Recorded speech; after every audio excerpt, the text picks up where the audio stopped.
Hey folks, I'm Melhorn. If you're new to the channel, thank you for dropping by. Please consider subscribing and smash the bell so you'll be notified when we have new videos. And hey, if you're already a subscriber, thank you for watching and welcome back. Hey, listen, today we're gonna talk about 5 catfish myths. There's a lot of them out there, but I've narrowed it down to 5 that I hear and see repeatedly.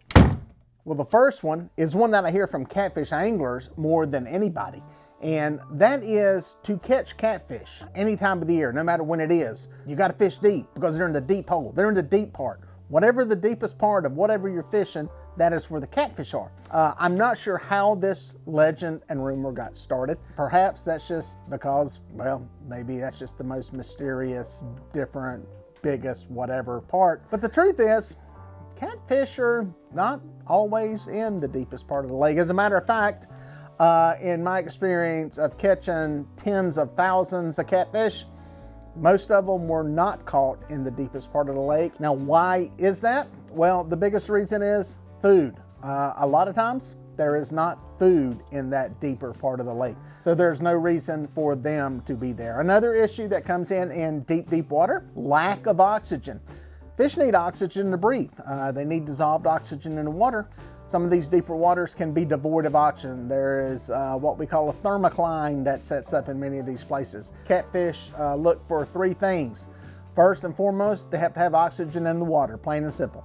That's the #1 priority for them. The second thing is they gotta have food. They gotta have something to eat. The last thing is comfort. Deep water is not always the best place to catch catfish, and as a matter of fact, most of the time, it's the worst place to catch them.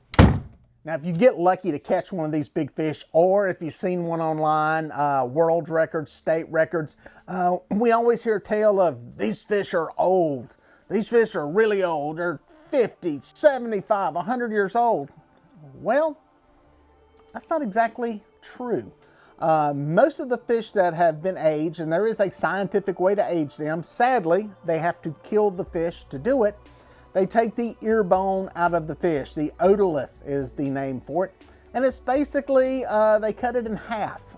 They have to do all this under a microscope. And when they cut that in half, it looks like the rings of a tree. If you ever looked at a tree and you see the rings in it, you can count those rings, the annuli.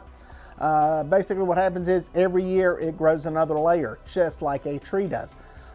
They have aged these fish, some of these record fish, state records, world records that have been caught. And to my knowledge, the oldest one that I have ever seen age was 27 years old. Now, I'm sure there are some older out there, but these are fish that are well over 100 pounds, some of the biggest fish that have ever been caught in some of these states. And I've never seen one get past 30 years old. So while they are long-lived fish, comparatively speaking to other fish that are out there, 50, 75, 100 years old, I've never seen one.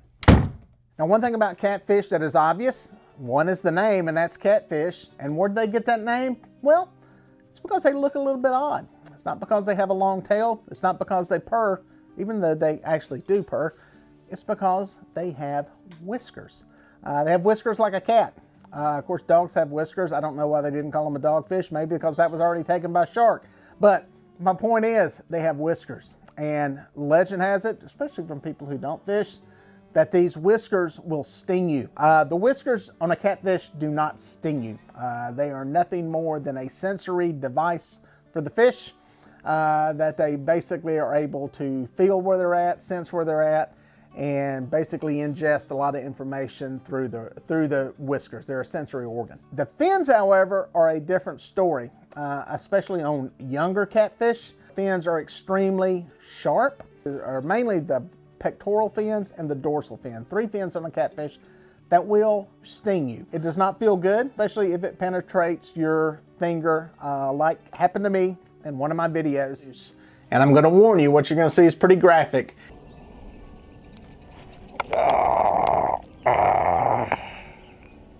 I gotta figure out how to get this son of a gun out.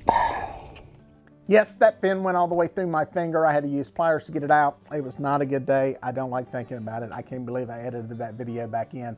But there you go. So, the whiskers don't bother you, but watch out for the fins. Another legend that gets perpetuated by people who know nothing about catfish is they're bottom feeders, that they eat trash and garbage and dead stuff on the bottom of the lake, and that's how they live. Here's the deal, folks. When it comes to catfish, when they are first starting out, when they are first born, yes, they are staged near the bottom. They are eating small things that are in the water, and they are staged up near the bottom, as are most fish. As they get older and they age up, there's a point at which the majority of their diet will consist of live fish. When you get into the big trophy fish, the only way to sustain the body weight on a large 30, 40, 50, 60 pound catfish is with live fish. And they are predators. They are apex predators, especially when you're talking about a flathead. A flathead starts eating live fish at a very young age. The bottom feeding, as it is described, comes to an end very quickly. And these fish are some of the apex predators in the water, and pretty much anything in there that swims is a potential meal. And finally, number 5, the greatest catfish story that's ever been told. Most people have heard this tale, even people who don't fish. As a matter of fact, it's mostly people who don't fish that tell this tale, and they tell it with such sincerity and such belief that what they're telling is true. It starts out like this. The divers go down. And they were working on the dam, and one of them came up on a catfish that was huge.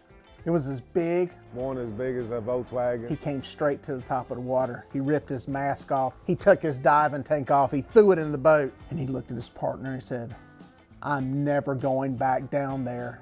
The story's been told in various levels. They're working on a bridge. It's got hooks hanging all out of its mouth, as big as a Volkswagen, as big as a small truck. Here's the deal, folks. That's a legend. It's a story that has been repeated in every lake and every reservoir that is deep enough for a scuba diver to go into. Catfish don't get as big as Volkswagens. I hate to break your heart. So when you hear that story, the best thing you can do is just start smiling.